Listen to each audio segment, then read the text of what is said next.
Ladies and gentlemen, sports fans alike, welcome to another edition of Bill Swerski Sports Talk Chicago, one of the couple, two, three best podcasts around. So sit back, grab yourself a cold one and a Polish sausage, park your keister in the French room, and listen to Bill Swerski Sports Talk Chicago. In Chicago, you know that all sports rock. The Bears, Hawks, Bulls, Cubs, and Sox. Pick your favorite, you can choose, as long as the Packers lose. For everything you need to know, it's Bill Swerski Sports Talk Chicago. Bill Swerski Sports Talk Chicago. Hey everybody, welcome to another edition of Bill Swerski Sports Talk Chicago. This is your hosts, Alex and Sean. On this episode, we are going to be talking about something very rare, a Bears home victory. Haven't talked about one of those in like a year plus. We got to be talking about a Connor Bedard goal and his homecoming, and a whole bunch of other things to discuss. But first, I'd like to thank our sponsor, the Rockford Ice Hogs. If you're not familiar with the Rockford Ice Hogs, they're the AHL minor league affiliate of the Chicago Blackhawks. What does that mean for you? You get to see the stars of tomorrow today at family-friendly, affordable prices. This season is underway, so make sure you head on over to icehogs.com, get yourself a hat, shirt, jersey, tickets, and more. Tell them Swerski Sports sent you. Alex, we are both feeling a little under the weather, so listeners, if you hear some coughing and voices going out, tis the season. But if there's one thing that can make a sick person feel better, it's a Soldier Field Bears victory. Something we haven't seen in over a year, and it was also the first time in over a year that we saw a Sunday noon game victory, because you got to remember the last two games that the Bears won were night games, so they haven't won a noon game or a home game in over a year. It was late September of last year against the Texans was the last time before today, so felt just good to get a home victory, and I'm sure the home fans appreciated it too, the ones who actually still sucked it up and went. I mean, it was a pretty nice day for it, but, you know, when you've lost a franchise record, how many games in a row was it at home? But it was a franchise record of consecutive home games lost, so at least that's another Eberflus era streak that has been broken in a good way. Now we just need to win a game against a division opponent. And before we talk about this game, so I heard something on the radio and it jogged my memory. Maybe 10-ish years ago or so, the AMC network, they had a show called Game of Arms, and it was like one of those like pseudo reality shows where it was like about arm wrestling, where it was real arm wrestlers, but then they created these fake beefs and these arm wrestling teams. And there was one dude in there that kicked everyone's ass, and he was the shit talker, and nobody could beat him. His nickname Beast. His name was Travis Bagent. His son was the quarterback for the Bears today, Tyson Bagent. Travis Bagent is, I'm Googling that he is one of the top 3 arm wrestlers of all time in the history of the world. That's insane. That is really insane. Which sent me down a rabbit hole. So then I went back and I found like episodes of Game of Arms where like he is just shit talking everybody, and these other professional arm wrestlers can't beat him at all. He's just smashing them down. And then I ended up watching like a 45-minute seminar that he gave on the intricacies and techniques for arm wrestling. And the comments were amazing. Like, Travis is like, he's the chess master at arm wrestling techniques, and he is a master technician. And I'm like, wow. Yeah.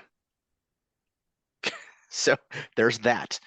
But he's really intense. So it makes sense that Tyson would grow up in a house where it was instilled in him that you put 150% into whatever you do. And we're seeing that. Yeah, I mean, you saw a pretty pumped up, calm and collected and confident Tyson Bagent out there in his first NFL start.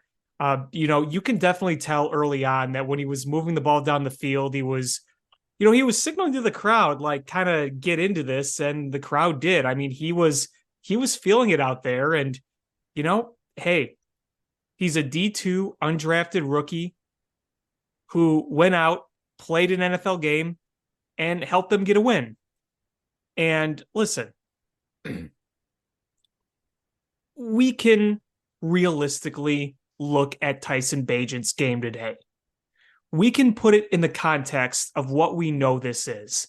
This is your QB2 playing game manager mode with a simpler offensive scheme that involves a lot of checkdowns and pounding of the ball on the ground. And they pounded on the ball on the ground very, very well today. But he went out there, again, confident. He hit checkdowns. He got out of some trouble and threw the ball away or turned negative plays into positive plays, used his legs when he needed to a little bit. And he managed the game without making mistakes.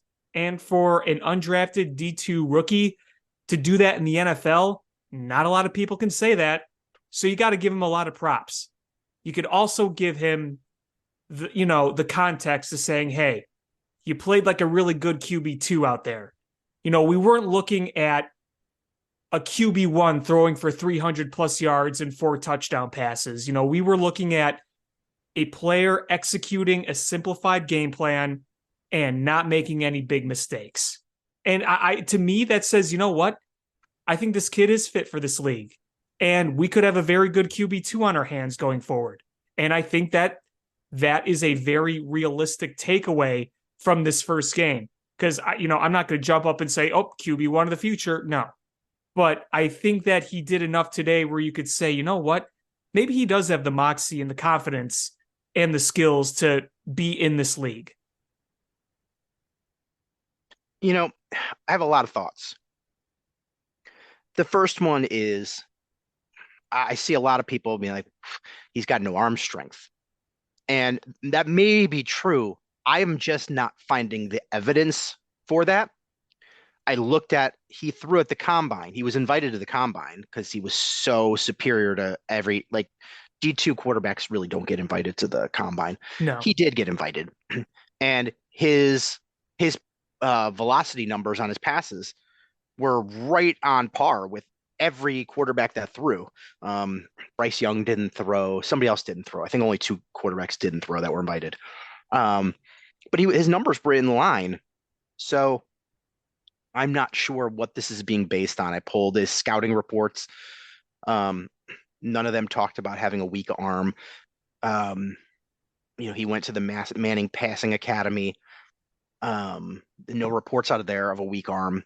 I don't know where this rumor started. It might be one of those rumors like Caleb Williams is demanding to own a percentage of the team that he goes to. It's one of those rumors that's not true, but is sort of just become so commonplace that everyone just assumes it's true because they've heard it enough. So I don't know where that's coming. It might be true. I just don't have any evidence of it. But the kid has moxie. He has plenty good enough mobility and athleticism to play in a modern offense. He's not a statue like Eli Manning or a Peyton Manning or Tom Brady. He's one of those like Patrick Mahomes, Aaron Rodgers type guys where can he scramble? Yes. Do you want him scrambling all the time? Like Lamar Jackson early on. Yeah, no, you don't want that. But he can definitely break off a 15-yard run without too much effort. It's kind of like Jay Cutler was. Yeah, except Jay Cutler would just take all those hits. Yes, that too. He understands what's being asked of him. The moment's not too big for him. But he wasn't asked to do a lot. And I get that. You saw something in your game plan. You're like, we think we can run on the Raiders. And you did. And you ran very well. My concern is because it's looking more and more like he's going to start next week against the Chargers. What if the Chargers stack the box and we're going to make him beat us with his arm? My concern is Getsy is such a bad play caller that he's not going to uh he's not going to design an offense where it puts Bagent in a position to be able to pass because he's not going to be able to react. He's like, well, we plan to run heavy, and it's not working.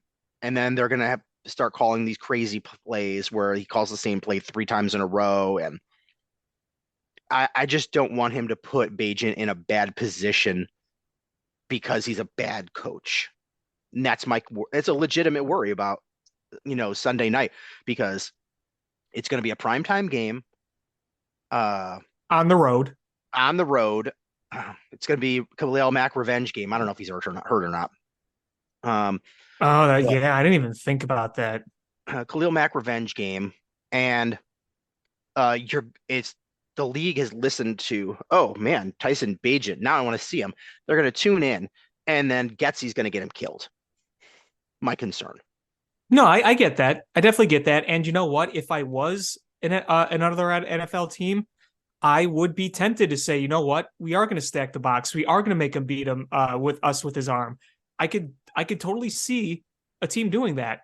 And next week we play a Chargers team that's kind of been struggling a little bit, but they've got enough talent where they can beat you. And obviously, like you pointed out, Khalil Mack, again, I didn't even think about that, frankly. But yeah, I mean, that would be a fitting narrative for a Khalil Mack revenge game right there.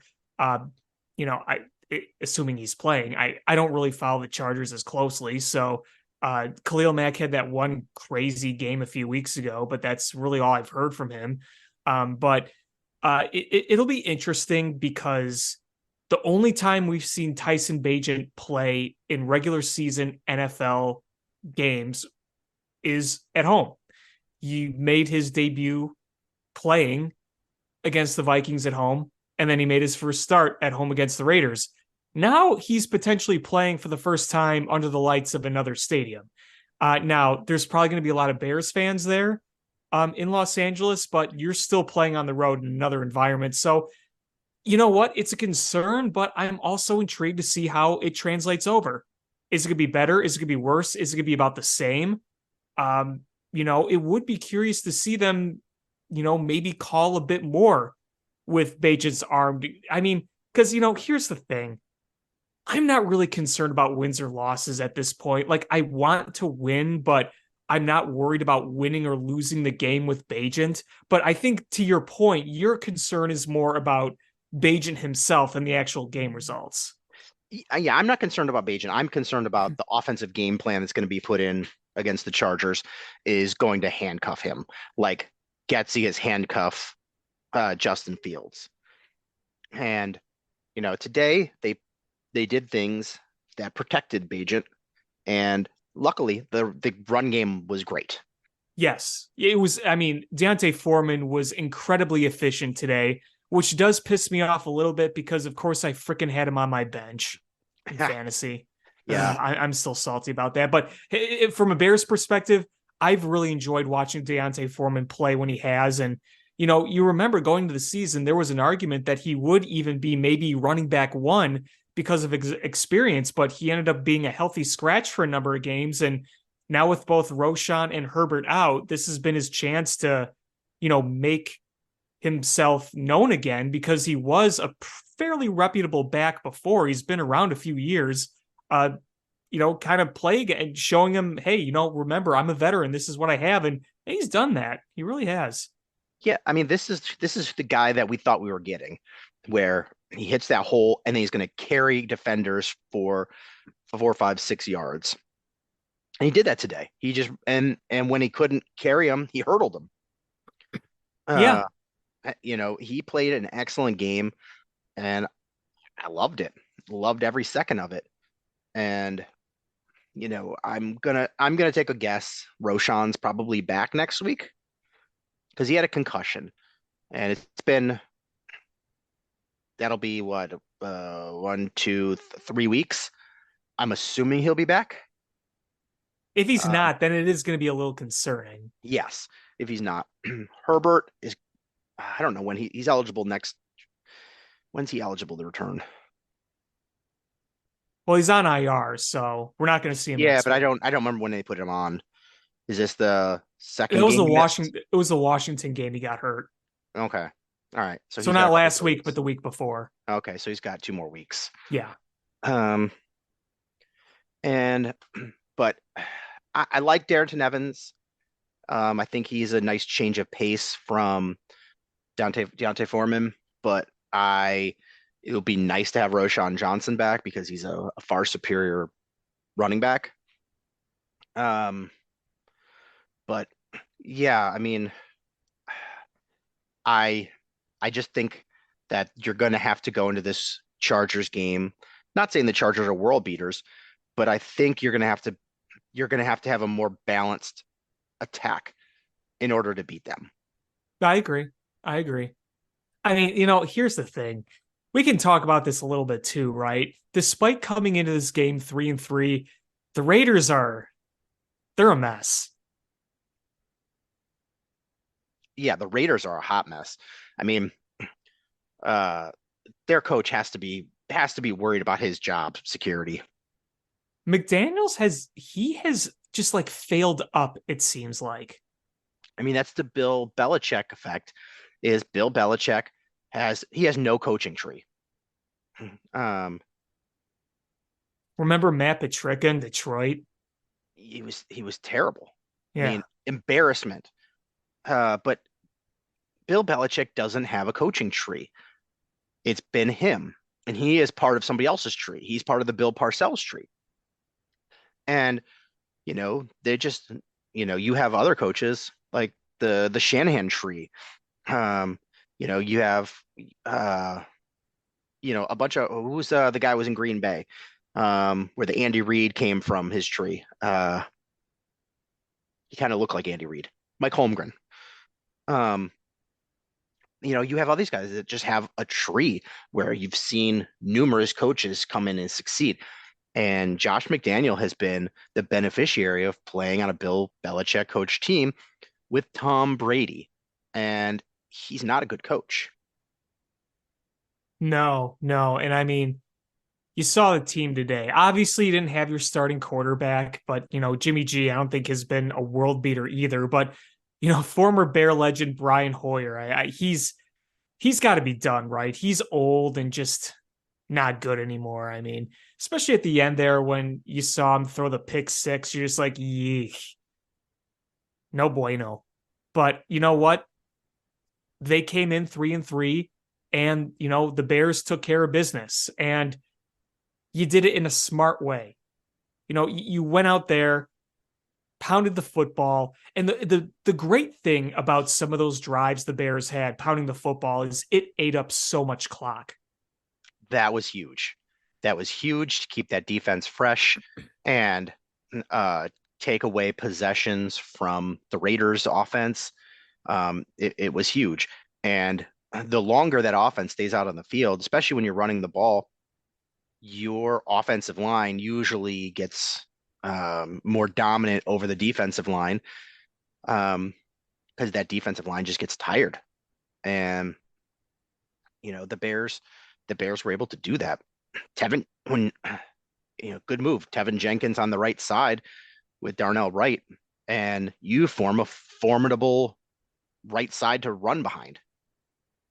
That actually worked. I was kind of annoyed by it at first, but it ended up actually working out. We're not going to sit here on this show bemoaning about the offensive line today because there really wasn't a reason to. I mean, not saying it was perfect. You had some penalties, but it didn't impact you winning the game. I mean, you did see that that pocket was collapsing pretty quick, but he gets rid of the ball really quickly. And so other than Max Crosby, you really didn't have anybody blowing it up. But I don't want to say it was great, but it was efficient on the run game, and it didn't cost you anything. I mean, it wasn't like what we saw with Cody Whitehair snapping the ball over Justin Fields' head last week, or when on the first play of the game, you get absolutely blown up like last week. So at least it was held together enough where it didn't cause too many problems. And I will say too, is that the Bears were penalized a lot today, but I think some of those penalties were kind of ticky-tacky. Both the one pass interference was absolutely positively not a pass interference. Yeah. And the other one was so ticky-tack, it was annoying. There was even a hold on Larry Borum that wasn't really anything. I wouldn't have called that, but I probably would have yelled the other way. The other two, if they would have gone, against the Raiders in the Bears' favor, those pass interference, I would have been like, oof, we got away with one there. The holding call, the one holding call against Borum, I would have been, if that would have happened with Ngakoue, I'd have been like, oh my God, hold. So I'll let that one slide. But we've seen worse not get called. Oh yeah, I mean, we had Khalil Mack here for several years, and that guy got held way worse on every play. But I'm looking here. So the Raiders are towards the bottom as far as run defenses. They give up on average 122 yards a game. That was pretty evident today. Chargers are middle of the road. They're right dead smack in the middle, and they give up 103 yards a game. So, I mean, you still should be able to run on them a little bit, but I still think you're going to have to do some passing on them. I agree. Especially when you look and they're the worst pass defense in the league. They are dead they last, really? 32nd. Wow. Wait, make sure this is this year. Yeah. It's not including today's game. But so going into this week, they were the worst. But yes, obviously they didn't get any better. I mean, they just lost to the Chiefs. Yeah, and I think Mahomes had 8.2 billion yards passing. Yeah, well, that's pretty common. Yeah, when you're worst pass defense in the league and you go against Patrick Mahomes, it's not going to get better. No. He threw for 424 yards and 4 touchdowns. So yeah. Wait, how many yards? 424. Wow. And 4 touchdowns.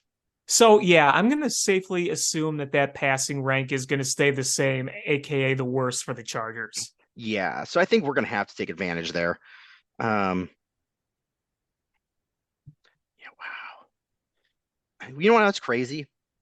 I want to get back to the Bagent thing in a little bit, but there's something I want to say about the Bears, the defense. They are not getting to the quarterback.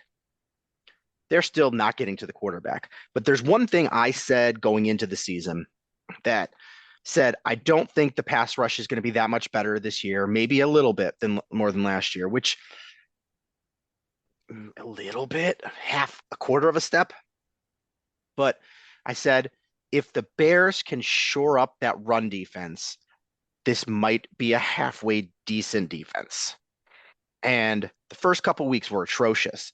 But would you like to know, going into this game, where the Bears were ranked in rushing defense, rushing yards allowed per game? Going into this week. Going into today's game. Like 11th? 8th. I just don't feel like teams run against the Bears very much. Are you talking yards per game? Rushing yards allowed, average per game. The average number of rushing yards allowed per game. Yeah, I'm just asking this. I'm not trying to discredit anything, but Minnesota barely ran the ball against the Bears. I don't think Washington ran the ball once in the second half against the Bears. Is it that we're good at stopping the run, or do teams just not do it against us? Because they know the quarterback can sit in the pocket untouched, and they can pick on their receivers that are out there in zone coverage. I mean, maybe it's a little column A, a little column B. Like, why go against their strength, even if their strength is not that great when there's a gaping weakness? Um, but honestly, the Bears are 29th in our passing defense. Um, but I'm as we've seen since Eberflus took over play calling on defense, the defense has gotten a whole lot better. Granted, they played lesser opponents, but still, we're seeing baby steps here. No, I agree. It definitely looks better than it did before. Is honestly, I that's all I wanted to see is young players get better, and I wanted to see the defense not just get gashed in the run game. It And also does help that you have your secondary healthier again. The fact that you have Jalen Johnson, who had 2 picks today, healthy, and that does help. I mean, Jalen Johnson had a good game. I mean, I know they threw a couple flags against him, but it didn't help that he had the bright orange sleeves.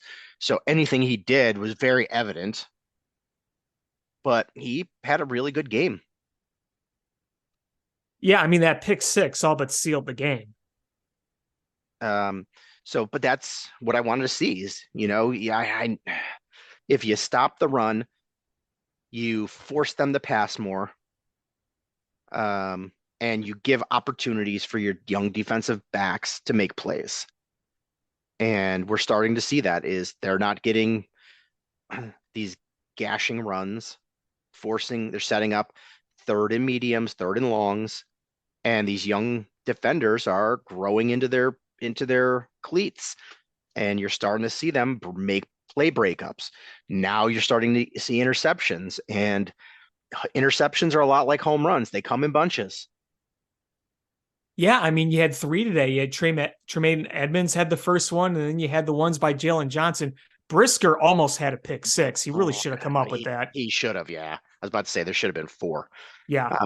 So that's, I mean, if you can't be a good defense, at least be able to stop the run. Yeah, and I think that it's fair to say that you can sit down and watch this defense, and it just looks like they're playing harder. Like, I know it sounds cliche and whatnot, but I just feel like it looks like they're playing harder and that there's a bit more intensity. I mean, they played good defensively last week against the Vikings. They kept the Bears in that game the entire way. Yeah. I mean, we look, the first week gashed, second week gashed, third week gashed, fourth week was just they imploded at the end. Did a good job against the Commanders, did a good job against the Vikings, did a good job against the Raiders, and it's small sample size, it's only half your games, but it's the most recent half of your games. We'll see what happens against the Chargers. The Chargers, we expect them to win this game, but they're only a 2-win game too. Yeah, I mean, they're a team where you can play and say, listen, this isn't a completely unwinnable game here. And it's going to be, I'd say, a nice test because, Herbert might not be playing right now to the level that you would hope to be playing if you're a Chargers fan, but he's still much, much better than, facing the current version of Brian Hoyer and, the big difference there. But it'll be a nice test for this team. And if they can go out there and compete and put together another nice game and gives themselves a chance to win on the road, you try to take those baby steps and take what you can get. Because there's going to be instances in the season where you're going to have much tougher tests. And if you want to have a chance to improve, you got to step up. You got to take steps. You got to see defense play better, which it has. You want to see offense play better. You want to see the coaching better. I mean, it's all these things where you go week to week where, sometimes you see linear progression, and then sometimes it is just back and forth, up and down. And it's frustrating at times because you look at the offensive games you had against the Broncos and against the Commanders, and then you stepped back last week against the Vikings. So you want to see just more gradual growth, and you have an opportunity to get some of that growth next week against a team that might not be playing great, but is definitely a step above in competition compared to the opponent you had this week. The Bears are tied for they're 1, 2, 3, 4. They're the number 6 rushing team in the NFL. Old-fashioned football, my friends. Old-fashioned football. Where are they on passing? They are ahead of the Jets, the Browns, the Titans, and the Giants. So not the worst. No, I mean, the Jets are supremely planted in the last place spot. But they've got a comfortable lead over the other teams, so good. Yay. Yeah. So really, is if you can limit the run, force them to be one-dimensional, it allows you to do other things when you know that they can easily run against you or pass. It creates problems, especially when you can't rush the passer. You're seeing more timed blitzes. Are the blitzes getting home? No, but they're at least rushing the quarterback a little bit. You're seeing tighter coverage. And so, I mean, all in all, it's a much better defense with Eberflus calling the plays, but there's still a lot of room to improve. We got to give some props to Tyreek Stevenson today, right? He made some nice plays. Absolutely. Best game as a Bear, I'd say. Absolutely. And when Smith comes back from injury and you have all Jalen Johnson and Stevenson and Smith all playing healthy, that's a pretty formidable cornerback group. It makes me wonder if the Bears view Jalen Johnson as expendable. Not saying that I want to trade him, but yeah.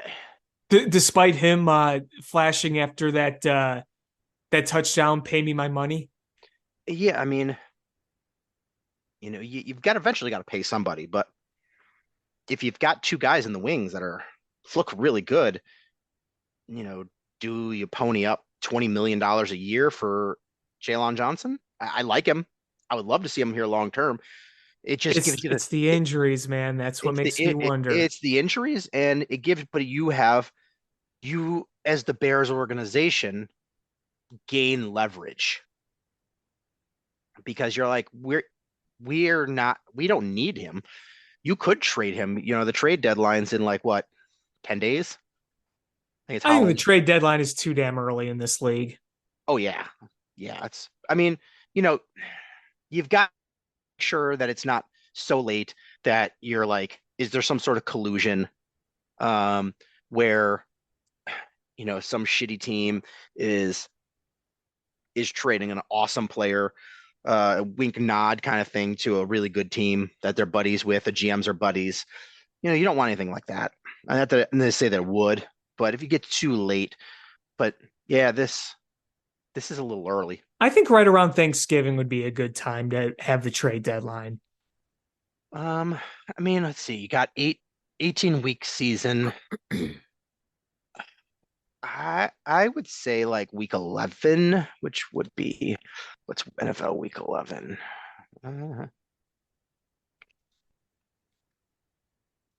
NFL week 11.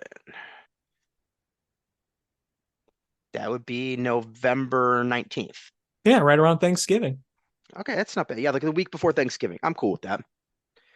It gives you a long enough time for teams sort of know where their path is.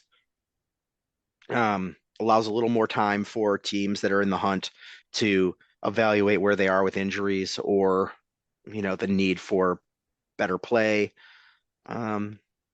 Seems fair. Maybe gives the players themselves to build themselves a little more value. I don't know, but yeah, I think pushing it back a few weeks would be beneficial. I just, who else on the Bears would be a legitimate possibility for a trade? I think if their running back room was healthy, I would think that Deontay Foreman would be a trade asset. But with Sure. the injuries, you can't afford to trade him. No. Maybe Darnell Mooney. Sure.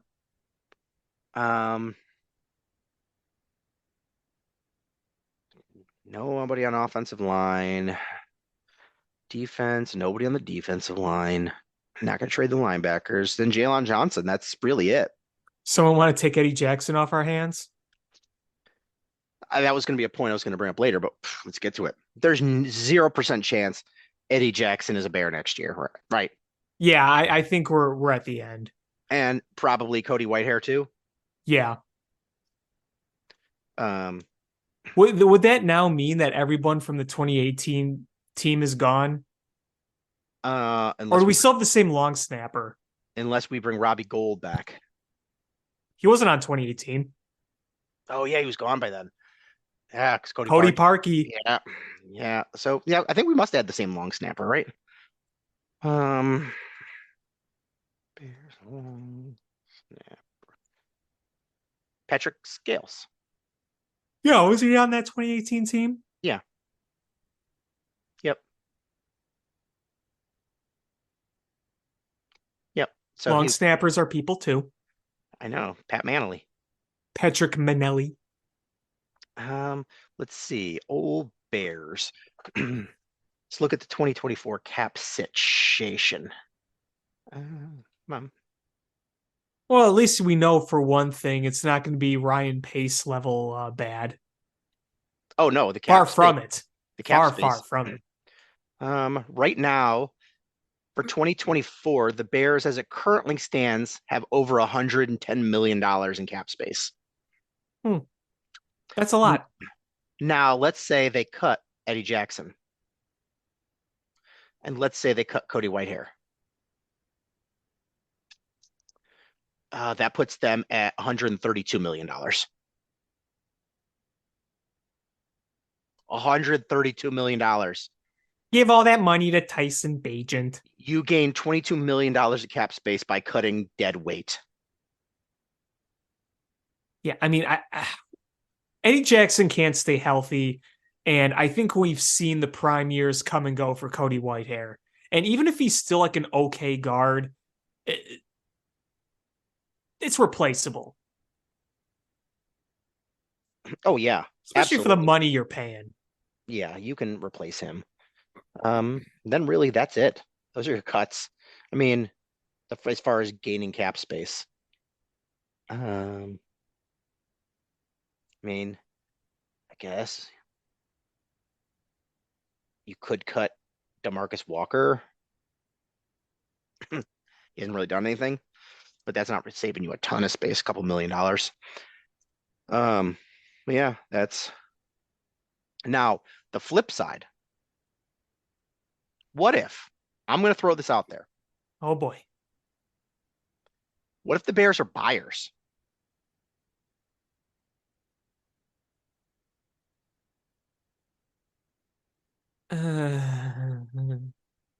What would they buy? Chase Young. So you're saying buying as in like buying something that's going to go beyond just this year? Well, his contract, you'd have to extend him. Well, that's what I'm saying. Like that, you don't just make that trade. You make that trade with the intention of extending. I think you have to work out the parameters of a deal before you do that. I'm Ryan Poles. I just traded for Chase Claypool again. Because we'd be traded for him. He's 24 years old. So, you need a premier edge rusher. You're going to have 2 premium draft picks. Now the question is quarterback going to be one of those draft picks? Right now your gaping needs are You need edge rushing. Yes. Um, you need more production out of quarterback. Not saying that Fields and or Bagent are not the answer. Just saying is you need to have better production out of the quarterback spot. Let's put the quarterback off to the side. And you need offensive line help. yeah, no doubt. And I would, if you're picking that high, you have to be seriously considering wide receiver. Oh, I mean, if you can get that stud, I mean, it's hard not to take that. I mean, would you rather be paying $17 million a year to Darnell Mooney or $5 million a year for Marvin Harrison Jr.? I'll take no offense, Moody, but I'll take Marvin Harrison right now. Is the only person that is not taking Marvin Harrison in that position is Darnell Mooney's grandma. That's it. His mom's even taken Marvin Harrison Jr. Is your source on that reliable? It is. I've got a hotline to the Mooney household. The hotline is just a tin can on some string. I have hacked into their Alexa. And the only reason his grandma didn't pick Marvin Harrison Jr. is she just hasn't been watching college football the last couple of years. Yeah, good for you on having that. So, I mean, if your best case scenario is if you're able to trade something less than a first round pick and get Chase Young, you extend him. It's costing you some draft capital and some money, but it also makes it so you're not forced into having to take an edge rusher early on. Gives you freedom. Just like having DJ Moore doesn't force you to have to take wide receiver with your premium picks. It gives you the flexibility. And then the hope would be Justin Fields puts it all together and you go, okay, that's our guy. And then you have the flexibility. Just the world is our oyster. We've got our quarterback. We've got a young edge rusher. We've got a in prime, wide receiver one. Now we can wheel and deal, and you're not locked in anything. I mean, in theory, what if you trade back both of those first round picks and you have 4 first round picks next year? Or three first round picks next year. I mean, that would be pretty insane. And then, it puts you in that boat of, all right, well, you give Justin Fields another year because you got 3 first rounders next year that you could trade up if need be.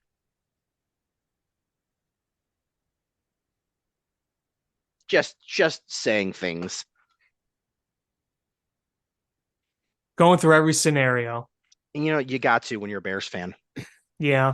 You can't. I'm just trying to let it all play out. But as it stands right now, if the season were to end today, the Bears would have pick 1 and pick 3.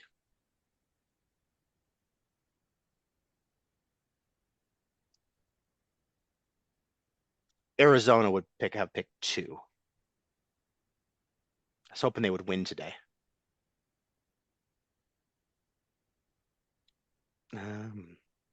I'm looking at this mock draft here. Don't you love the fact that our fan base is doing all these mock drafts and it's not even Halloween yet? Listen, we're 2-5. I'm being realistic here. Oh, I get it. They had a nice. It was a nice win today. It was not a win I was expecting. I mean, I didn't. When I say probabilities, I know some people be like, "Oh, you said the Bears were more likely to lose, but they won. Duh, you're dumb." It's just saying like if I said there was like a 2/3 chance that the Raiders would win. It means if they played 100 times, the Raiders are winning 66, 67 times.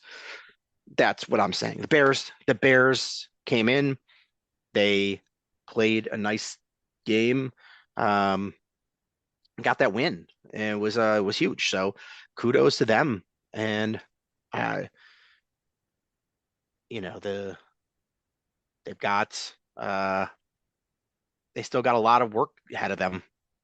So as you're talking, I just got a notification on my phone from ESPN with the question, is it Tyler Bagent o'clock in Chicago? No, yeah. Let's go back to that. Here's the reality.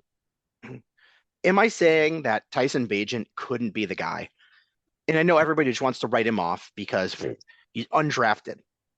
Um, you know, Brian Hoyer was undrafted too. Sure, he's not been a Hall of Fame level, but he's played in the league for 15 years. Um, Tom Brady was a sixth round draft pick, and he finished his career as without question the greatest quarterback that's ever played the game of football. So it's it you know it's not the craziest thing ever, but odds are no. It's Justin Fields until it's not Justin Fields. And Matt Eberflus made that very clear. He said that Justin Fields is still QB1, that today's game doesn't change anything. I mean, he has to say that. Tony Romo was an undrafted quarterback. Yes, he was. And he had Kurt Warner was an undrafted quarterback. He's in the Hall of Fame. Mm-hmm. And a Super Bowl champion. So anything's possible. And but you're gonna have to develop him because sure, he played a nice game today, but it was a game manager role. They didn't ask him to do a lot. They put a lot of max protect in, and simplified routes. But here's a few things that Tyson Bagent did that I wish Justin, because I think if you took a few traits of Tyson Bagent and put them in Justin Fields, you could have the best quarterbacks in the league. Sean, I know exactly where you're going with this, and I'm thinking the exact same thing. One is how quickly he made a read and a decision and got the ball out. Uh-huh. Two is his dump off passes. They were thrown not like a missile, but with enough force to get there quickly. A lot of times, Justin Fields, when he's throwing outlet passes, they're low and they're a little slow. And it's the difference between no yards picked up and 5 yards picked up. And if you watched how quickly Tyson Bagent made his reads across the field and went right to a dump off, he was okay with the dump off. And if you could put Justin Fields' aggressiveness and his accuracy with the deep ball and his athleticism and strength with those other qualities, you've got one hell of a quarterback. Yeah, I mean, the way he gets the ball out quickly, I wish Justin Fields could do that. And I really like today how when Tyson Bagent was under pressure, he was not only able to throw the ball away, but there were times where he was able to connect with somebody and get positive yardage over either what would have been a sack and a loss of a play, or it would have been incomplete and no gain. Like, I thought that there were some impressive plays that he made to get those things done and happen.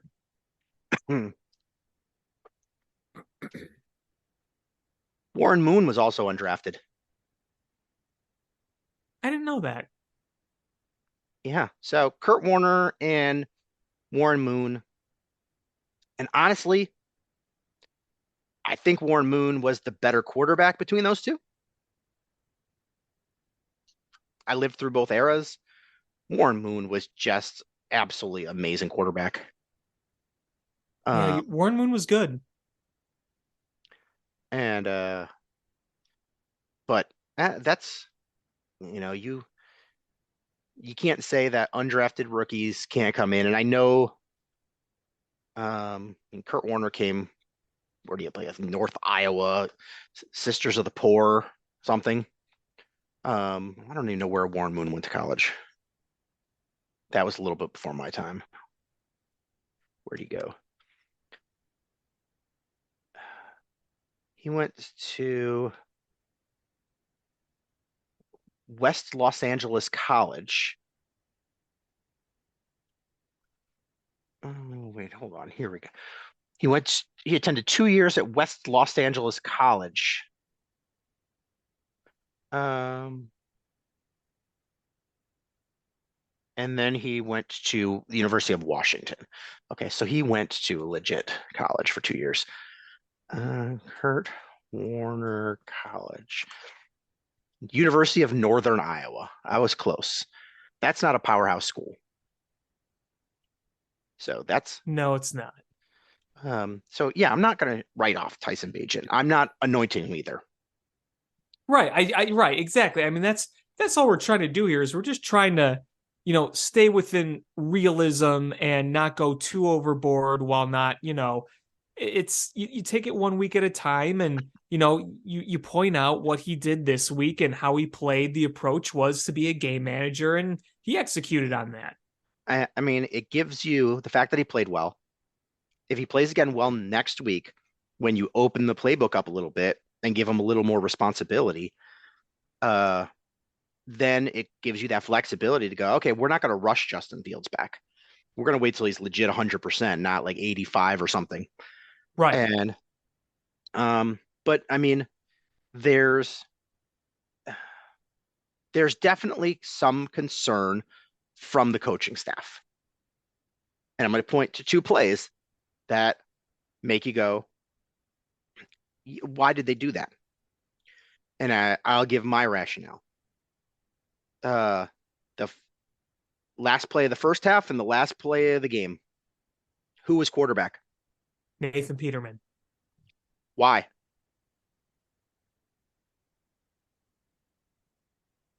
I truly don't get either. I mean, I can kind of see having the veteran in there to throw a Hail Mary, but victory formation? I'm gonna put my answer why. Okay. And I think it's stupid. But I put on my purple crayon tinfoil hat and went doody doody doody doody. And it is because he lost a there was a strip sack fumble that he lost last week. And they were worried that launching that from the end of the first half, the Hail Mary, that he would be so worried about downfield that he wouldn't pay attention to the pass rush. Max Crosby would have a strip sack and the Raiders would score. I would put money on it.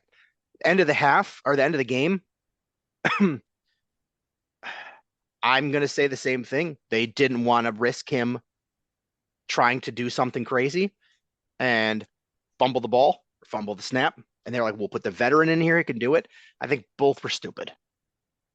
Well, especially victory formation. Come on, you literally get handed the snap and you take a knee. Now, the end of the first half, it wasn't putting in Nathan Peterman for the Hail Mary. It's why the hell did you have 3 timeouts and you just let the clock run down the way you did?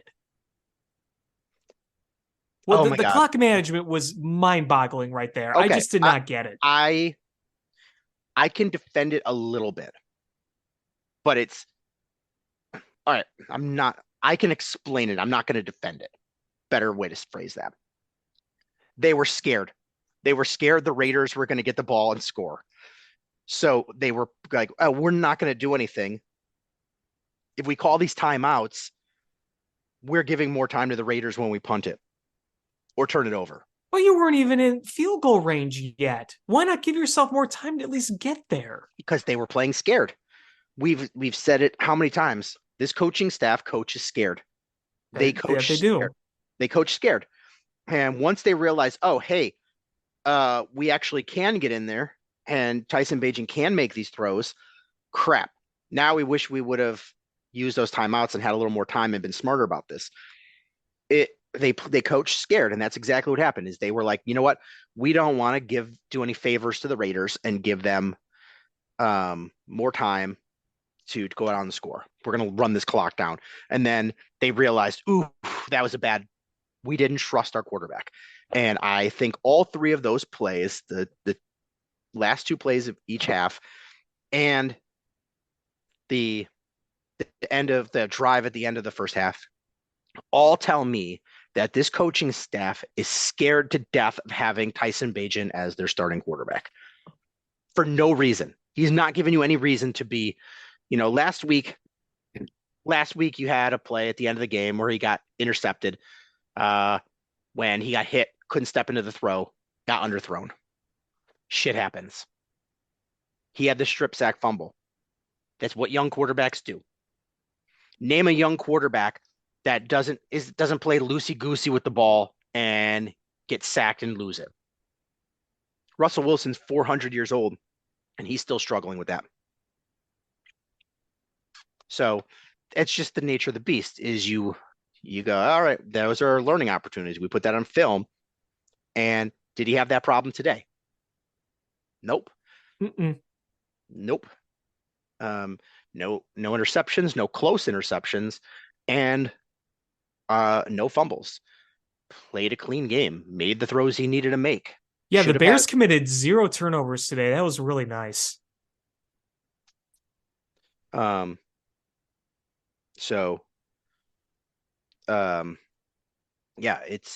it's why are they scared? I don't know. If I'm Eberflus and Getsy, I'm looking at this overall performance of these last 2 years and going, man, the seat I'm sitting on is real warm. I'm going to coach more loosey-goosey because what I'm doing clearly isn't the thing that's right. And I'm going to open it up a little bit. The seat's getting real warm. You look down, you see Sean Hotman starting a little campfire, and he's fanning the flames with like those old like blow things. I'm like Wednesday from the Addams Family movie. I'm trying to burn them up. But I mean, honestly, if you're Luke Getsy and you're pleading to Ryan Poles at the end of the season for your job, is your justification? Look at the game manager position I put Tyson Bagent in. Oh, that's got to count for something. He didn't throw an interception. Is that what you're saying? Now, if you go in there and you're like obviously you don't want to put him in a position where there's free blitzers coming off the edge and he's got to beat with a naked boot or something. Like, you don't want to put him in that spot. But if you give him freedom and flexibility to go out there and make some throws, and he does well, and you go, look, then you go at the end of the year and be like, look what we're developing. Look what we're doing. This is why I should keep my job. Or if you're like, you know what, we open this up. This is the backup quarterback we were given. We open it up. He failed. That cost us a couple of games. And, but putting him as game manager, I don't think that's a selling point for anybody. No. It's a loser mentality. You've got to go out there and play to win games, not play to not lose games. And that's what the Bears are great at doing. Yeah. I do want to point out, do you know who last place in the NFC North is? Do I know who's in last place? Yeah, in the NFC North.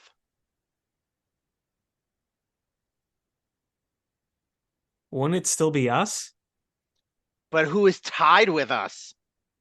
Oh, it's just us. Never mind. The Packers haven't played.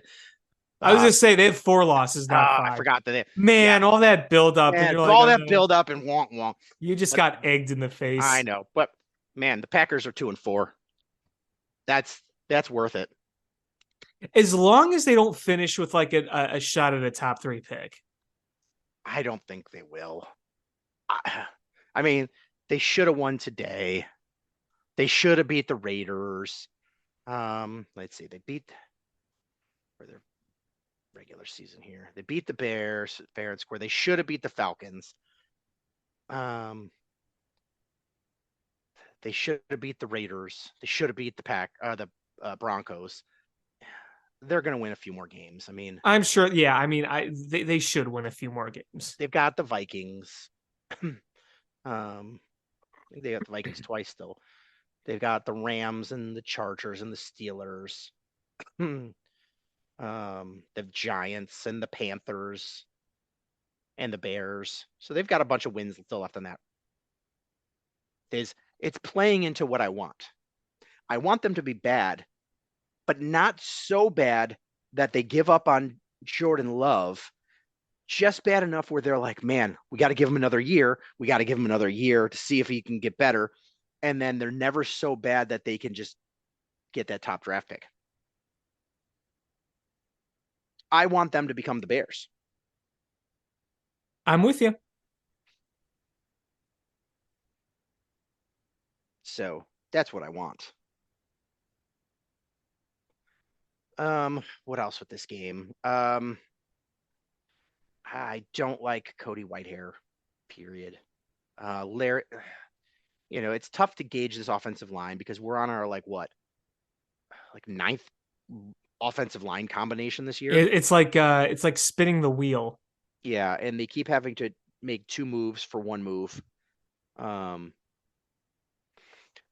I wish they would give Doug Kramer a shot at center, because you did draft him and he didn't play last year. He was injured the whole year, but you get him back. I'm not saying he is the answer. Cody Whitehair is not the answer. No, going forward, no. And Lucas Patrick is not the answer going forward, right? No, not as a starting center, no. So all I'm saying about Doug Kramer is we don't know he's not the answer going forward. True. We just haven't gotten, he's a 6th round pick from Illinois, probably not the answer. But I'd rather him get to play and find out. Because he might be good depth there, yeah. What if he comes in and, what if he pulls a Jason Kelsey and suddenly he's like, this is the guy, man. This is our long-term answer here from out of nowhere. And then you're like, okay, we've got this guy. It's in one more position we don't have to draft. But if he goes out there and you put him out there and he plays and he's terrible, then you're like, okay, well, now we know we need to upgrade at center, period. We have to do that. If you're 2-5, I'm of the mind you're not going to go on a run. You might as well find out who the players you have on your roster are. Yeah, when you're looking at the long-term effect, absolutely. Because, to your point, we're not looking at next year thinking about Cody Whitehair or Lucas Patrick at their current position. So, no, I totally agree with you. Yeah, I'm of the mind is you want as much film as in live action from these young players as possible. So whoever your general manager and coaching staff is next year, whether that they all keep their jobs, some of them keep their jobs. I don't see Ryan Poles going anywhere next year. I don't either. I'm just saying is some combination. You have that tape. So when you go into the off season and you're evaluating where you need to go, you have film. You don't have to just practice and coaches that may not be here's word on what they think of the player. You go, oh, hey, we have this game film and here's what he did good. Here's what he did bad. We think we can improve on the things that he didn't do well. Like, oh, he needs to just get stronger. And we saw the things that Braxton Jones did. We can do that in the off season. Whatever the case may be. But if he goes out there and he's like, oh man, he's just terrible, then you need a backup and a starter next year. Yeah, maybe he's absolutely. good enough. Maybe he's good enough to be the backup, but not a guy that you want as your starter. These are just questions you have. Right. Because even if the graphics say it, I don't see this team being in the hunt. Yeah. You look, you're seeing, you've got film on all of your wide receivers. Okay. So you have an idea who they are. You've gotten to see most of your defensive backs, if not all of them, at some point. Um, you've seen all of your defensive linemen because they rotate. And so you've seen all your your running backs. Now you've seen your two quarterbacks. It's really, you've got to see these last couple of offensive linemen. So I just don't know why you wouldn't, unless they just thought he was so bad but then why would they keep him on the roster? I don't know. It's just a lot of questions I have that you're never going to get an answer to. Let's see. Cairo Santos is good. Yes, he is. I still That 54-yarder was nailed. Beautiful kick. I'm annoyed that his extra point streak is over because it wasn't his fault that got blocked. Let's see. And that was a meaningless extra point, so I was like, whatever. Stevenson and Jalon Jones played really well, even if they got some calls. I think they played really aggressive and I think they played within the rules, but I was happy with their play. What else? Offensive line they did a good job on run blocking, but pass protection still murky.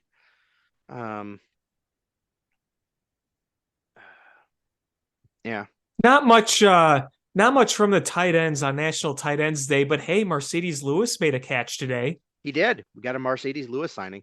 I mean, I can't remember Cole Kmet even going out for a route. I think he just blocked the whole time. Yeah, pretty much. I mean, they kept those tight ends to protect. You're gonna have to ease up on that next week. You're gonna need to target them as actual targets. Yeah, and I think that's gonna be, you can have them chip. I mean, I think that would be fair, is have them chip and then break off and run routes, because that's gonna help. I mean, Larry Borum's gonna get his butt beat by Khalil Mack. And, Darnell Wright is going to have his hands full with Bosa. So the more you can chip those guys and force them, to beat that chip and the guard or the tackle, I think that's good. And, is smart money is, if you find somebody, Bosa's beaten Darnell Wright, man, throw that screen pass right in his direction. Make him have to change directions and run every time.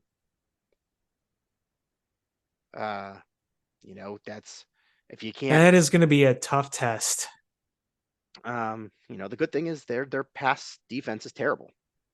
So if you can just give him a pocket, if you can Bagent a pocket, but I'm proud of Bagent, and I'm excited that he's getting an opportunity. And I just hope they take the training wheels off and let him play some big boy football, because that's what we need to see. Mm-hmm. I agree. Anything else Bears you want to talk about? No, I think we pretty much covered everything I want to talk about. Hey, I heard a name that has been getting called a lot today as well, is you saw Scott get a few plays. Yeah, I mean, Velus Jones and Scott both got some plays. I was really hoping Scott could get a touchdown today, because then I could tweet the clip from Austin Powers of Froud yelling Scott's name. Yeah. So, yeah, even their punt returner got in a few snaps at wide receiver. Good for him. And like I said, that Santos 54-yarder was a thing of beauty. I'm a big fan of Cairo Santos, so seeing him healthy again this year and just being reliable as can be, really good to see. Santos L. Halper.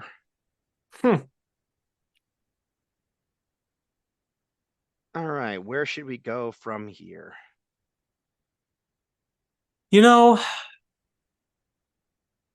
Bulls season starts this week. It does.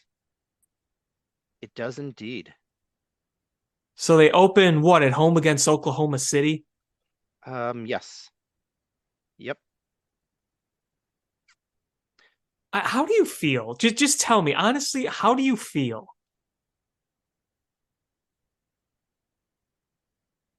About the whole season as a whole. It just the Bulls. Just how do you feel about the Bulls this year? What we're gonna potentially see? How do you feel?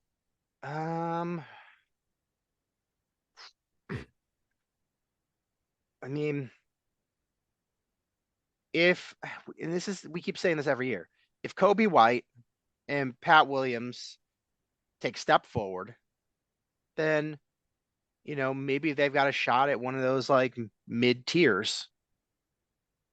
Tiers like 4, 5, 6. They're not going to be one of the elite teams, but they're probably. I mean, if they're a lottery team, they're going to be one of those very last ones. They're like they're as the kids would call them. They're mid. It's purgatory.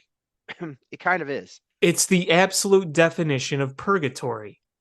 And it's hard for me to muster a lot of feelings about this upcoming season. I just it's hard for me to sit here and think that we're going to get much value out of this season because sure, on paper you have a good enough team to be a playoff team, but you're not going to go anywhere in the playoffs. You're not better than Milwaukee. You're not better than Boston. You're not better than Miami. You're probably not better than Cleveland. You might not even be better than New York or Philadelphia. I mean, it's to me right now, I feel like the ceiling is you're either a play-in tournament team like you were last year, or maybe you're a 7 or a 6 seed. I just beyond that, there's not really much where further I think they can go. And on the other side, it's not like you're going to tank for a good pick. And it's not like you have future assets that you can say can build you a legitimate championship contender down the road. I mean, you look at the core that you have and you say, okay, you have good all-star caliber players here. But, Zach LaVine, when he's on, is one of the better scorers in the NBA. Yes. But we see some peaks and valleys with him. And injury concerns. DeMar DeRozan, probably my favorite player on the team. Very good all-star caliber player. He's not getting any younger. I'm not saying he's old, but he's no spring chicken. And, he carried a lot of load. I think they first year here in the off season. Yeah, I love DeMar DeRozan. I don't want him to go because I want him off the team. It's not trading him because I don't like him. It's trading him to give him another shot at a title to a contending team and giving assets to the Bulls to be better long term. Right. And I mean, and that's the problem here is you're running the exact same team back, essentially. You re-signed Vooch because you didn't want to lose him for nothing. Okay, when Vooch is having a good night, he's still a pretty good offensive center. But again, there are some peaks and valleys you have with him, and he's not a spring chicken either. And, big guy and doesn't always get rebounds the way I wish he would. But, at least if he's feeling it scoring wise, he can, generate points for you. I don't know what the hell Patrick Williams is. I do like Kobe White, and I think he is getting better. Alex Caruso, you can't count on being healthy. I love him as a player, but you can't count on him on being healthy. And then, obviously, Lonzo Ball's probably never going to play again. That's not even part of the equation. So, I mean, here's the thing is I don't know in what order, but I would say Boston and Milwaukee are the two hands down best teams in the conference right now. Sure. And then probably some combination of, I would put Miami over the Sixers because I believe, not talent wise, but I believe in them more. I think they're better coached. They're better And coached, and Jimmy Butler steps up in the big games. yes. So I would put Miami 3 and the Sixers 4. Then there's that next pack that if the Bulls at their peak could be in that pack, which would be the Cavs, the Knicks, the Hawks, the Nets, Raptors, Bulls. Yes. And then after that, Wizards and Pistons and Hornets at the bottom, and then probably Magic, Pacers down there. But the Bulls are really competing for those spots with the Cavs and the Knicks and the Hawks and the Nets and the Raptors. And are they better than those teams? That's all they have to be. Is they don't need to be the top 3-4 seeds. They just need to be better than those teams. And I think they can be. We saw last year they had the capability to beat any of those teams.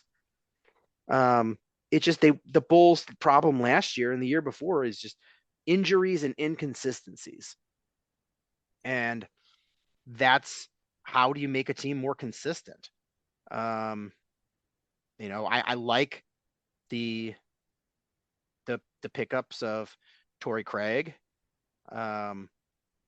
His defense and rebounding has been great in the preseason. Javon Javon Carter might Carter, be a solid addition. he's been a solid addition in the preseason at least. Vooch, I think, played well in the preseason. Io played well in the preseason. Zach played well. The bummer is Dalen Terry and Pat Williams had bad preseasons. But I think Dalen Terry might just be a bust here. I don't know. it's crazier things have happened, but he's probably gotten a chance to play. That's kind of the sucky thing, but yeah, Kobe White looked really good. yes, I do feel solid about Kobe White going forward because towards the end of last year, we saw him take some steps forward, and I think he will continue to take some steps forward. And what I'd love to see from Kobe White is some more consistent three shooting because here's the thing. The three-pointer is still kind of a problem on this team. Yeah. I mean, that's the thing is, can you be consistent and can you be a decent 3-point shooting team and take enough 3-point shots? It's not just shooting well, it's shooting well and the volume. Because I would much rather have the volume and a little bit lower the percentage than a higher percentage and lack of shots. Because if you're only taking 8 3-pointers a game, but you're hitting 50%, I'd rather you hitting 30% and taking a higher volume because you're generating more points. This is clearly a 3-point shooting league. And, complete tangent. But I was watching this thing where they were interviewing, this is from years ago. They were interviewing, oh my God, what's his name? Reggie Miller. They were interviewing Reggie Miller and they asked in their prime, who are you taking, Larry Bird or LeBron James? And he said, Larry Bird. And the internet crowd and comments went crazy. And I'm like, in this day and age where you can't touch anybody when they're shooting a 3-pointer, Larry Bird would just be firing threes because he's arguably the second greatest 3-point shooter in the history of basketball. Yeah, yes. I mean, it's a game. It'd be a game of 2K for him. Yeah, he would. I mean, I think, people just hate LeBron James. I'm like, no, LeBron James is absolutely great. But I think the Larry Bird slander in 2023 is outrageous. Larry Bird is arguably one of the top 5 players of all time. Larry Bird was ridiculous. And what's even better is he was one of the best shit talkers of all time. And there's a story, and I can't remember who said it. Maybe it was Isaiah Thomas that said it, that they were playing the Pistons one year, and he went up to Isaiah and he goes, I can't believe how much you're disrespecting me. You're covering me with a white guy. and And the next year he's like, who are you gonna have cover me now? And he's like, Dennis Rodman. And he goes, I guess it's a little better. But just the shit talk, when he told the guy, I'm going to do this. And he told him every play down there, what he was going to do. And he was still scoring. Or what the game he said, I'm going to save my right hand for the playoffs. And he shot every shot left-handed. Because the game was so easy. He had to do something to make it fun. One of my favorite commercials is from like the 90s that I've rewatched on YouTube. I was too young to remember it myself when it aired, but I've rewatched the commercial many times because I love it. Do you remember the commercial where Larry and MJ are shooting for the other person's Big Mac? He's like off the statue, through the roof, nothing but net. And then they end on top of the John Hancock building. Larry Bird would win this contest.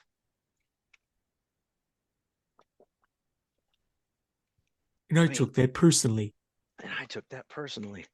Yeah, Larry Bird was, he was a phenomenal player, and he could not have gone to a city that embraced him anymore, and to a better team. It just him and Magic, when they came out, just the stars aligned. And Larry Bird, just you look at him and you're like, yeah, if there was anybody named Bird, he definitely looks like a guy who would be named Bird. One of my favorite memes of all time is there's a picture of him in the cab of a big rig wearing a trucker hat and a flannel shirt, leaning out the window. And it just said, imagine rolling into Boston in 1981, knowing this dude's going to drop 35 on you. I have Larry Bird's accomplishments up on my screen. I'm just going to read them. So obviously he's in the Hall of Fame. He's a 12-time All-Star. The 1 year he wasn't an All-Star was 89. He only played 6 games that year. So if he would have played a full season, he absolutely would have been an All-Star. That would have made him an All-Star every year. 3-time NBA champ, 10 times All-NBA team, 79-80 All-Rookie, 79-80 Rookie of the Year, 3-time All-Defensive winner, 81-82 All-Star MVP, 2 times Finals MVP, 3 times League MVP, and the NBA 75th Anniversary All-NBA team. That is one of the best professional sports careers ever. Not just basketball. One of the most accomplished athletes ever in North American sports. Here's a great Larry Bird. His in 85, he played against the Utah Jazz, and he had a triple-double, 30 points, 12 rebounds, 10 assists, and he had 9 steals, and he only played 3 quarters. So he sat out the entire fourth quarter. And then after the game, reporters asked him if he if he wanted to play in the fourth quarter so he could have got a quadruple double. And he said, what for? I already won the game.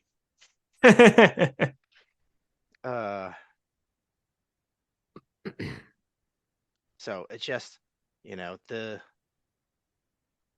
guy was ridiculous. And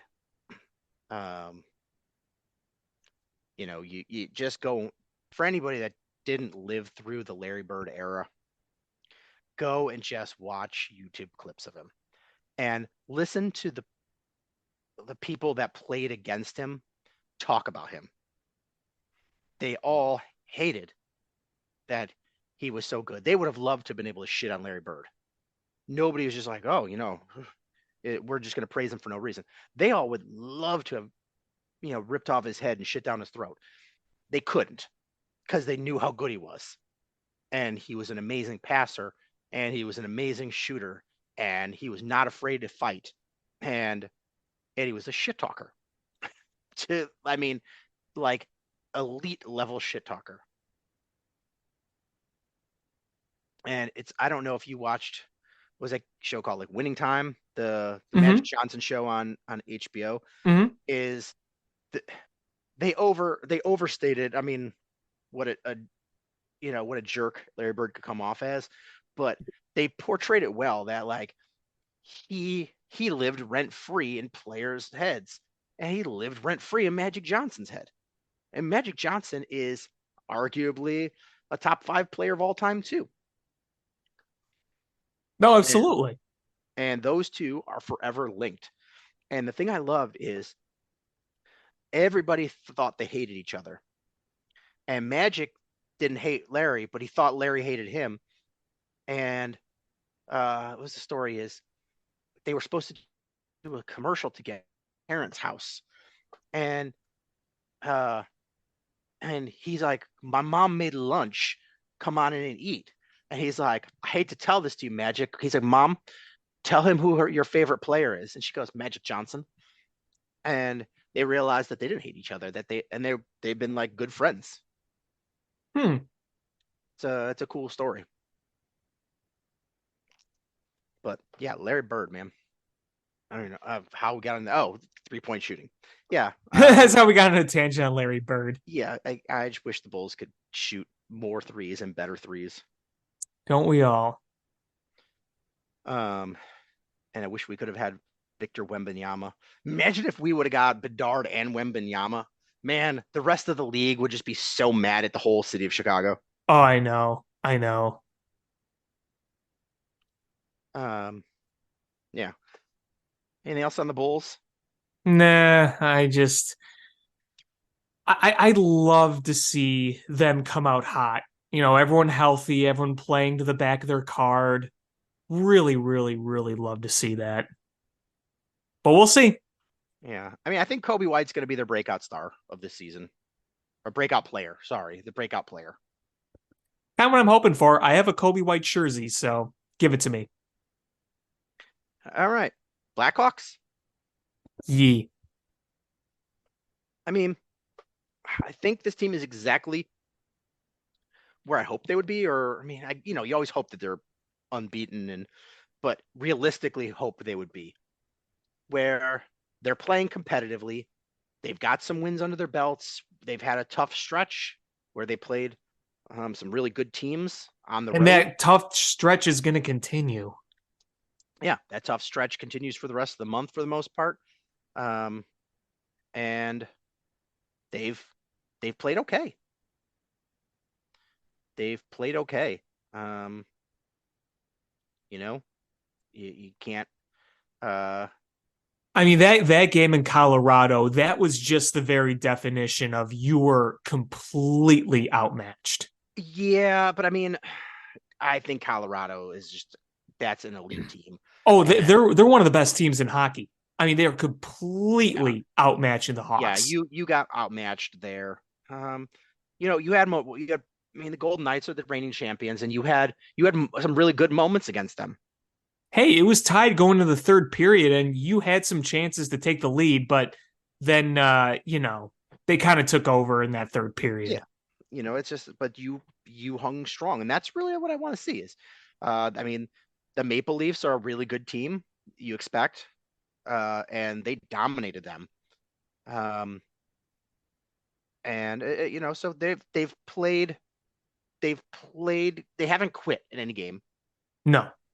They had one game where they got boat raced, but other than that, they've been in most of these games.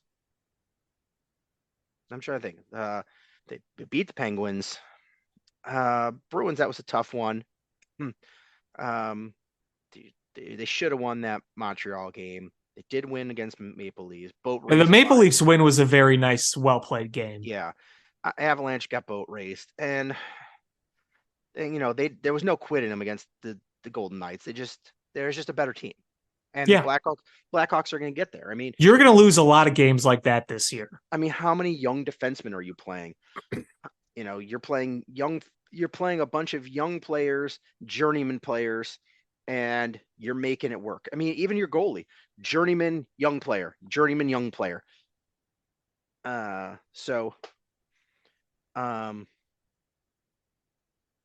It's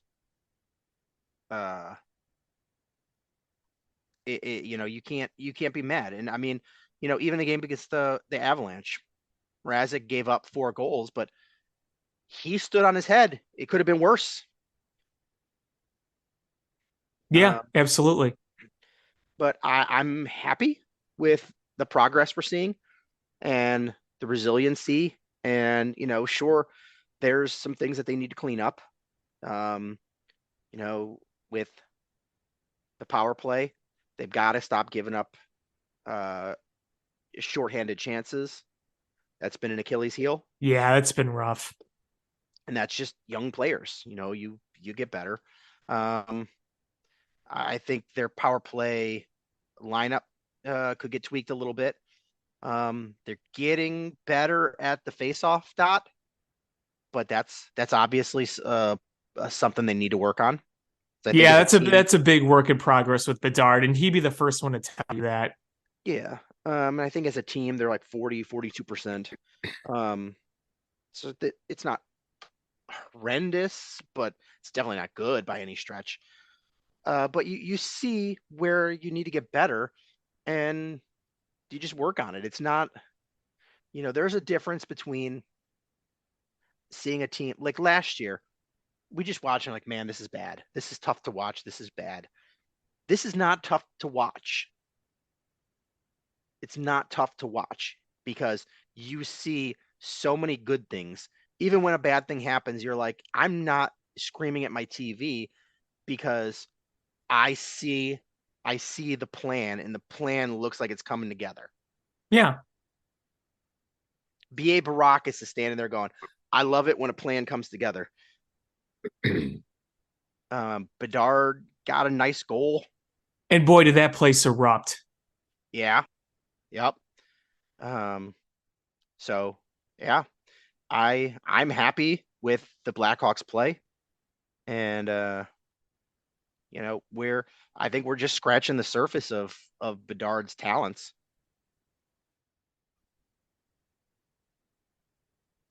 It's only going to get better with him. Yeah.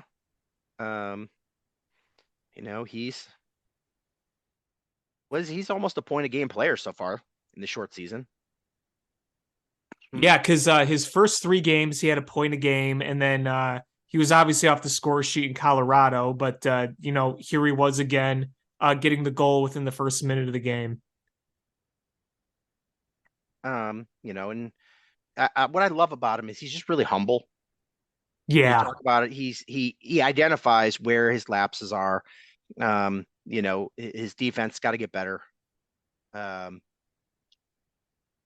But these are just, you've got a young team, and you're gonna get better, especially when you get a stretch where you're at home and you sleep in your own bed, and you might have a day or two off where you get back on the practice ice and talk about these things and work on these things. That just gets better. Everything's gonna get better. And you know what I do worry about is we've seen Taylor Hall take some hits, and he only missed the 1 game. I thought it was going to be a lot worse. I just hope that nothing happens to him where he's going to miss an extended period of time, because I think Taylor Hall is really essential for the development of Connor Bedard. I think so. And I think he's also essential for this team being at least competitive for a wild card spot. I don't think they're going to get the wild card, but I think, going down to the wire, I think they're going to at least be, within striking distance. Or at least on the graphic that they put on TV. In the hunt. In the hunt. You know, I also want to give a shout out to on the Blackhawks. I really like the play we're seeing from Alex Vlasic. I was about to say, I know you're going to say Alex Vlasic. Pickles. He's been, so far, he's been their best defenseman. Absolutely. And Darren Pang has made that point multiple times during the broadcast, especially on the last game against the Golden Knights. You hear the stuff that he says about Vlasic, and, he's right about all. He looks really, really good so far. Yeah, I mean, defensively been great, and on offense he's looked a lot better. So yeah, I'm very happy. I think playing for the Ice Hogs last year really did well for him. Yeah, absolutely. Um, yeah, so that's it's nice to see. It's nice to be able to watch hockey and not feel the pressure of they have to win. It's you're watching for development, and it's keeps your blood pressure in check. It's nice, isn't it? It is. I don't yell at my TV. If there's a shorty, I go, oh, that sucks. And that's it. I'm not yelling, oh, I can't believe what the fuck. Because it doesn't matter. This record doesn't matter. No, this is a development year. It's a rebuild year. And that's the thing about this fan base is I feel like everybody understands what they're doing. Right. Nobody's coming into this season. Nobody came to the United Center on Saturday night thinking we're going to see the next Stanley Cup team here in the Blackhawks. Like, no, we know that's not the case. Yeah. And, it's not even close to being a rebuild because the cupboard's not bare from your young players. You just scratch the surface on who you're bringing up.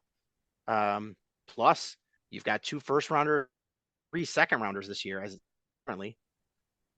So yeah, you're still stocked with picks. You're stocked with picks. You're stocked with, young players. It's they're putting and you're gonna have a shit ton of money going into the next season. Also true. Because you still got Oliver Moore and Frank Nazar and I'm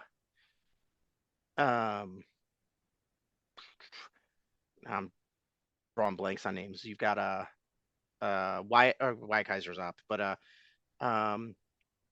Safinoff, the Russian kid, Colton Dock, Nolan Allen. You've got a lot of young players that are Sam Rinzel. Is So Mark McNeil still a prospect? So yeah, you've got a lot of prospects still and a lot of money to spend. Feels good to have a plan, and it feels good that you have a superstar to build around. That's the thing.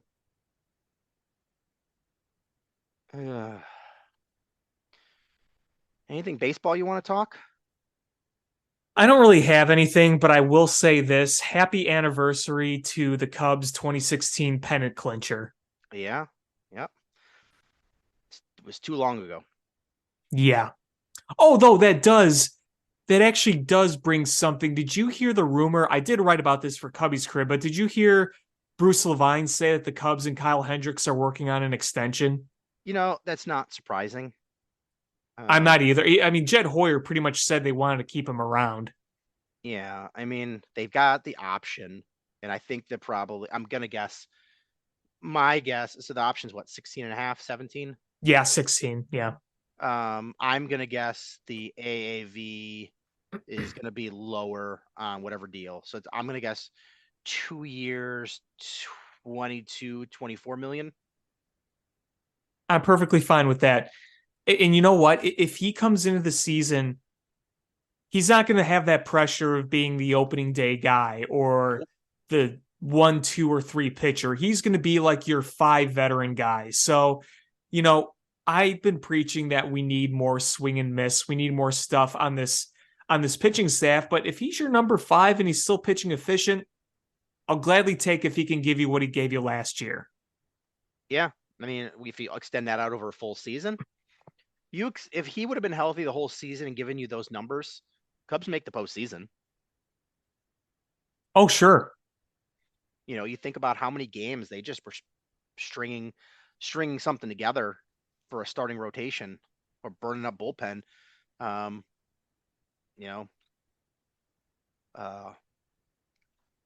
And if you can bring him in for something reasonable, even I would say 2-year 28 would be acceptable. Yeah. I think that's, somewhere in that range. And that doesn't kill you on your salary cap. It allows you, I don't think they're still going to go crazy with, I know they're talking about building the bullpen. I think I don't think they're going to go and overspend on bullpen. I still think they can reclaim players, but I think they learned from their lesson that maybe spend a little money. Yeah, I mean, they're not going to spend crazy money, but I think you have to bring in some safety nets too, where you can be like, okay, these guys are reliable that we can trust. And, it's going to be a combination of bringing in guys and I think more organizational depth guys too, to be bullpen arms. A guy that we screamed about that they could have brought back, Andrew Chafin. Had they brought him back for this season, just think of how different this team would have looked.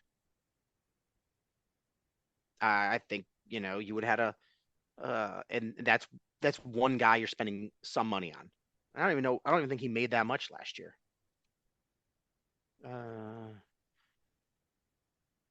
What did he make last year?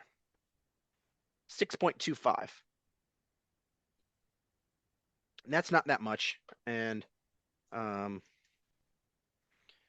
he,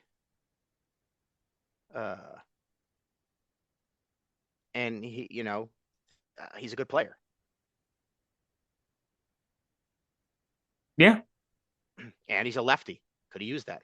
Yeah, they need some lefties next year. They really, really do. I know he wasn't his 23 season wasn't, the pinnacle of his career. He pitched well, and the Cubs could have really used another lefty in the bullpen. So that's, just spending a little money and to bolster your, what you think you can do with your pitch lab and your reclamation projects and things. And then gives you, I'm going to guess Stroman's going to opt in, and you bring up some young guys, and that gives you a lot of money to go after and re-sign Bellinger. And I don't know, fix third base somehow.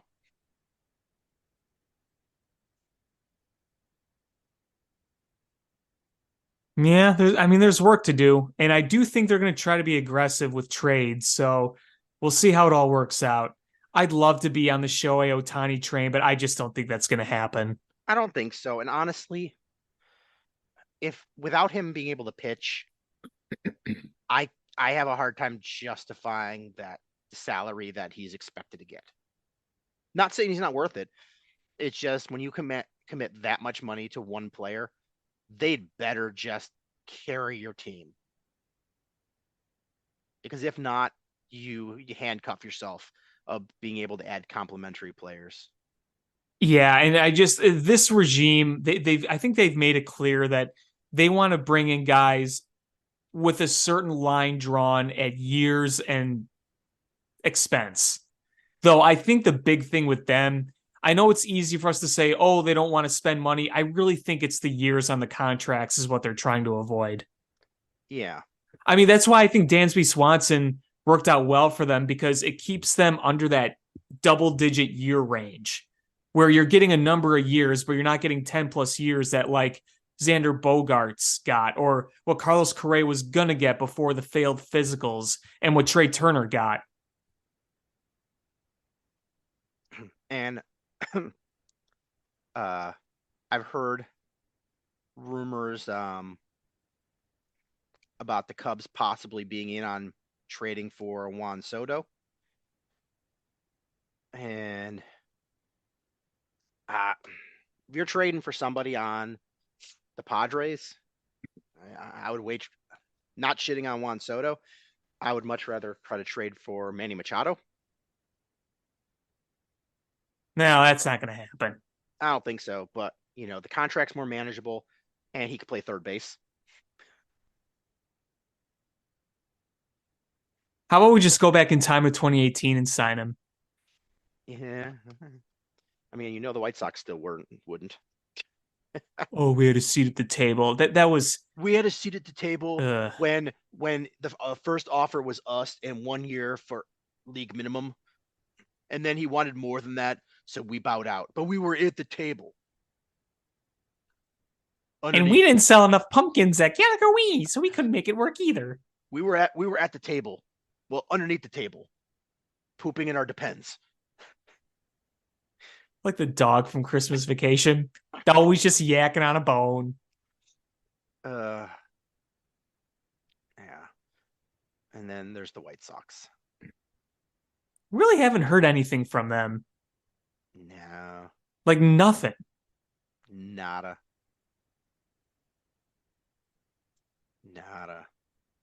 I mean, it's going to be interesting to see how they proceed.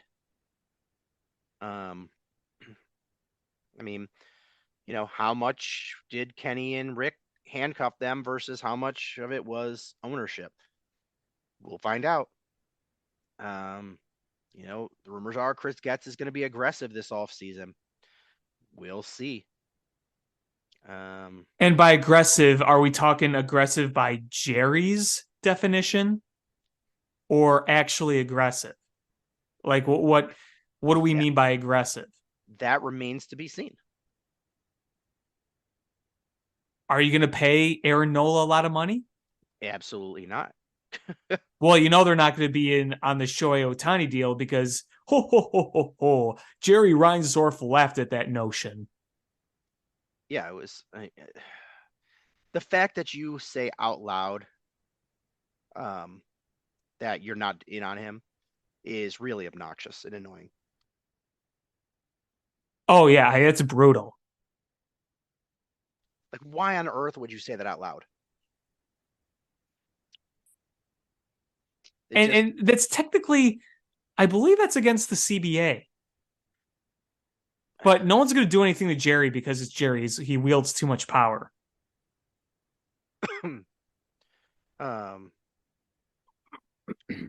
So, yeah, it's going to be interesting to see where they're at with that.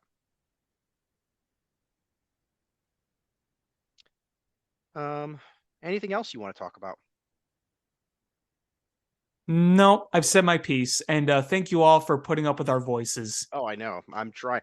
I'm at the very last of it. I'm like, I drank the last of my water, and I used my last cough drop. All right, good thing this is ending because I think my voice will crack and die in about 30 seconds. Yeah, same. That's going to do it for this episode of Bill Swerski Sports Talk Chicago. I want to thank everybody so much for listening.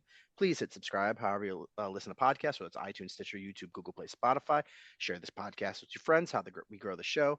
Follow us on social media at Swerski Sports, Facebook.com/Swerski Sports, SwerskiSports.com, or ShyFanPat2 for Alex on Twitter /X, or AlexanderJPatCreative.com for all the cool stuff that Alex does. And again, thank you guys so much for listening. And until next time, bear down. Cubs win! What a lucky break! The good Lord wants the Cubs to win! We thank Ditka and God for all they have provided. Cubs win! Cubs win! Cubs win! Oh, I don't want her. You can have her. She's a Packer fan. She can't fit in my van. And she looks like number New Yorkers. Smoking crack is not legal on planes. Bears 31 to -7. The Bears. Oh, when the Bears go bearing down, I wanna